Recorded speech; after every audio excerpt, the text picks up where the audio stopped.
लखनऊ की रैली को देख के प्रशासन और मौजूदा सरकार उनसे डर चुकी है, क्योंकि 2027 में बहन जी पूर्ण बहुमत से अपनी सरकार बनाने जा रही है। पक्का 100%, क्योंकि हमारा युवा हमारे साथ है, दलित हमारे साथ है, मुस्लिम हमसे भारी मात्रा में जुड़ चुका है, तो इसलिए हम सरकार अवश्य बनाएंगे। लेकिन जो बाबा साहब चाहते थे, उनके सपनों का देश क्या बन पाया भारत? देखिए, बाबा साहब ने बहुत अच्छा सपना देखा था और पूर्ण रूप से नहीं बना है तो लगभग 70% तो बना ही है उनके सपनों का देश, क्योंकि यहाँ दलितों को, मुस्लिमों को, माइनॉरिटी के लोगों को समान अधिकार बाबा साहब ने दिए। बाबा साहब का किसी भी अग्रणी समाज से कोई विरोध नहीं था, ना वो किसी का विरोध करते थे। वो तो अपनी एक विचारधारा करते थे कि भाई जो अगलों को मिला है वो थोड़ा झुक जाए, जो गरीब है उन्हें कुछ मिल जाए, जिनका उनका स्तर थोड़ा उभर जाए। ये बाबा साहब देश में बहस छिड़ चुकी है कि संविधान निर्माता बाबा साहब नहीं है। देखिए, ये जो जिन्हें ज्ञान नहीं है, अंधभक्ति आदमी है, जो ड्राफ्टिंग कमेटी थी उनमें 7 आदमी थे, 2 आदमी तो विदेश चले गए, 5 आदमी बचे, 2 ने उनमें काम नहीं करा, 3 बचे, 2 आदमी उनमें बीमार हो गए। अकेले बाबा साहब पे ही ड्राफ्टिंग कमेटी का पूरा वर्चस्व आया था और उन्होंने अपने काम को बखूबी निभाया और संविधान बनाया।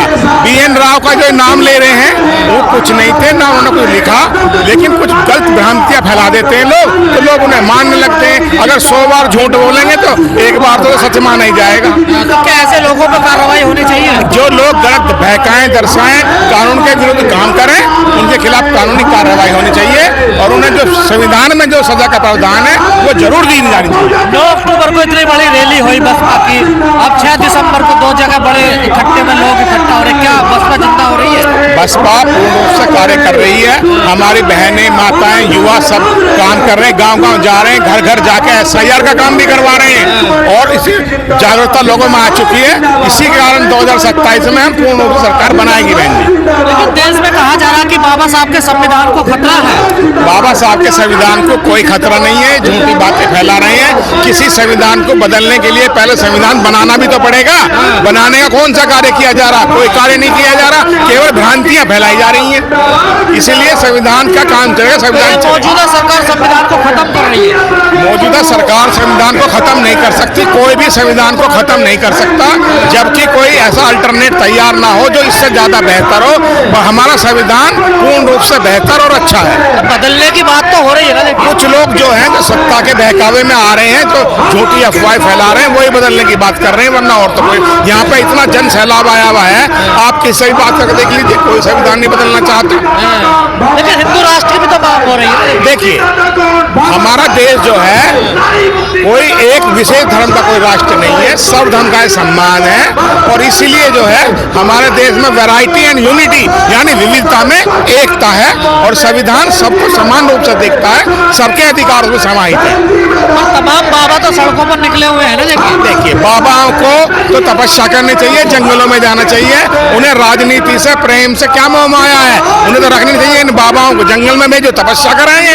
राजनीति से क्या लेना देना है इनका? हिंदू राष्ट्र से दिक्कत क्या है? देखिए, अगर आप हिंदू राष्ट्र की बात करेंगे तो कल को यहाँ पर सिख राष्ट्र भी होगा, मुस्लिम राष्ट्र भी होगा, जैन राष्ट्र भी होगा, ईसाई राष्ट्र भी होगा, लेकिन नहीं, संविधान में सबके लिए प्रावधान है। तो हिंदू राष्ट्र की कोई बात गलत है। अगर हिंदू राष्ट्र की डिमांड करके अपने आप को बढ़ावा दे रहे हैं तो अब से पहले खालिस्तान वालों ने भी डिमांड करी थी, वो भी तो संविधान के विरुद्ध थे और उनके खिलाफ कार्रवाई की गई और वो जेल भी गए और मारे भी गए। तो जो लोग विरोध करते हैं संविधान को, उन्हें दिक्कत क्या है संविधान से? अभी तो वही बता सकते हैं उन्हें क्या दिक्कत है। हमारा संविधान तो पूर्ण रूप से अच्छा संविधान है, सबके अधिकार से सुरक्षित है, सबको बराबर से देखा जाता है, सबको इस देश के खाद्यान्न पे, संसाधनों पर सबको समान अधिकार है, तो संविधान सबके लिए अच्छा है। मनुस्मृति की बड़ी चर्चा हो रही है आजकल।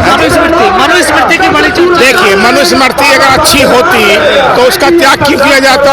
आप बताइए, मनुस्मृति के तहत जो मनुस्मृति की बातें करते हैं उन महिलाओं को समझाओ कि अगर पति के साथ जिंदा जलाया जाएगा, उन्हें विवाह नहीं करने दिया जाएगा, विधवाओं को आश्रमों में भेज दिया जाएगा सिर मुंडा के, जहाँ 10-5 का युग काम हुआ तो वो मनुस्मृति का भूत उतर जाएगा उनके नाम से।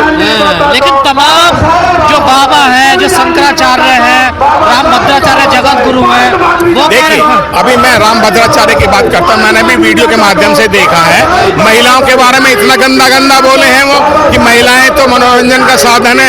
ऐसा नहीं है, जग जननी माता जननी जो होती है उसी का दूध पी के हमारी आंखें खुलती हैं, ज्ञान मिलता है, शिक्षा मिलता है और हम अपने माता के प्रति ऐसे गंदे शब्द इस्तेमाल कर रहे हैं। अगर कोई व्यक्ति ऐसे गंदे शब्द इस्तेमाल करता है तो वो सन्यासी हो ही नहीं सकता। अरे जगत गुरु है वो तो। नहीं, जगत तो गुरु है, लेकिन बताओ उनके खिलाफ कार्रवाई कौन करते हुए गलत बोल रहे हैं? गलत नहीं बोला उन्होंने, गलत बोला सारी दुनिया जानती है, तो उनके खिलाफ भी कार्रवाई होनी चाहिए। क्या वो किसी माता के पुत्र नहीं है? वो भी तो माता के गर्भ से ही आए हैं, और वो अपने माता के लिए इतना गंदा बोल रहे हैं, तो निकलती है। लेकिन सर आरक्षण को बड़ा निशाने पे लिया जा रहा है आजकल। देखिए कह रहे जाति के आधार पे आरक्षण खत्म कर देना चाहिए। देखिए, जो बच्चा प्राथमिक विद्यालय में पढ़ा है वो एक कॉन्वेंट विद्यालय की कैसा मुकाबला कर सकता है? उसको तो उसमें प्रावधान देना पड़ेगा। आरक्षण कोई भीख नहीं है, ये हमारे संविधान में दिया हुआ हमारा एक अधिकार है, और ये हमारा बरकरार रहना चाहिए। और जो लोग ऐसी बातें करते हैं वो अपने परिवार को देखें, वो कहाँ है, हम कहाँ हैं। जाति के आधार पे आरक्षण नहीं होना चाहिए। देखिए, जो बहन जी ने अपने शासन में जाति के आधार पे नहीं, आर्थिक स्थिति के आधार पे भी अदर पार्टियों, अदर समाज को आरक्षण दिया, उनको भी उन्होंने पढ़ाने का काम करा। जितने भी SC ST OBC minority plus other समाज के लोग थे और पढ़ाई में कमजोर बच्चे थे जो फीस नहीं दे पाते थे, उनके लिए उन्होंने जो IT कॉलेज है उनमें फीस का प्रावधान रखा, उनके लिए भी स्कॉलरशिप की व्यवस्था की गई थी। लेकिन ये जो लोग भूत बना रहे हैं ना, ये इनकी अकल की कमी की बातें हैं। ऐसा नहीं है, आरक्षण तो सबके लिए है। अब देखो कोई क्या कह रहा है, मैं तो नहीं कह सकता, मैं तो अपनी बात बता रहा हूँ जितना मुझे ज्ञान है। गवाही साहब तो क्या, लेकिन ऐसा नहीं है। जो क्रीमी लेयर की बातें वो करते हैं। आप एक बताइए, अगर एक व्यक्ति एक परिवार में क्रीमी लेयर के तहत आरक्षण पा गया, दूसरा बच्चा अगर उसे नहीं मिल रहा, तो बताओ उनकी कमी है, तो उसे मिलना चाहिए। तो जो बाबा साहब हमसे अलविदा कर गए, उसके ऊपर एक कविता के माध्यम से 2 शब्द कहना चाहूंगा। दुनिया के रतन भीम थे, भारत की शेरनी माया, जब बहन कुमारी आती है कोई दुश्मन ना टिक पाया। भारत एक छोटी सी बगिया है, इसमें हर तरह के फूल हैं, हिंदू मुसलमान सिख ईसाई आपस में सब गैल हैं। मजहब नहीं सिखाता आपस में बैर रखना, अरे हम चमन गुलदस्ते हैं इस चमन के, इसे चमन बना के रखना। तो 6 दिसंबर के ऊपर बाबा साहब के ऊपर मैं अपनी कविता के माध्यम से 2 शब्द कहना चाहूँगा। अरे सन 56 में आंधी आई, कर दलितों का नाश चली, बाबा के हर लिए प्राण देश का करके नाश चली। बाबा के मरने की खबर जब भारत के में आई, चारों तरफ अंधेर हुआ, दलितों की हुई लुटाई। कांधे धर के अर्थी चाले, पीपल नीचे जा रे, ऐसा समय शोक का आया, पत्ते भी मुरझारे। जितने कट्ठे लोग वहां पर हाय हाय डकरारे, बाबा हमारे कहाँ गए, आपस में कह रहे सारे, आपस में कह रहे सारे। अगर बहन जी हमारी, देखिए इसमें कोई दोहराए वाली बात नहीं है, सन 2027 में हमारी सरकार बनेगी, बहन जी देश की प्रधानमंत्री बनेंगी, और देश की प्रधानमंत्री बनेंगी तो बाबा साहब का सपना साकार होना निश्चित है, इसमें कोई दोहराए नहीं है। कैसे बनेंगे? कोई जनाधार तो नजर नहीं आ रहा। देखिए जनाधार बहन जी के साथ बहुत है। जनाधार बहन जी का और बहुजन समाज पार्टी का 9 अक्टूबर को सबने देख लिया है, और उसी भीड़ को, उसी दिक्कत को प्रशासन कितना परेशान रहा, हमारी माँ बहनों को कितनी परेशानी हुई, उसी बात को देखते हुए बहन जी ने ये कल ही ट्वीट करके सभी लोगों को अवगत कराया है कि हम इस भीड़ के कारण, इस परेशानी के कारण इस प्रोग्राम को अपने तरीके से भिन्न भिन्न जगह पर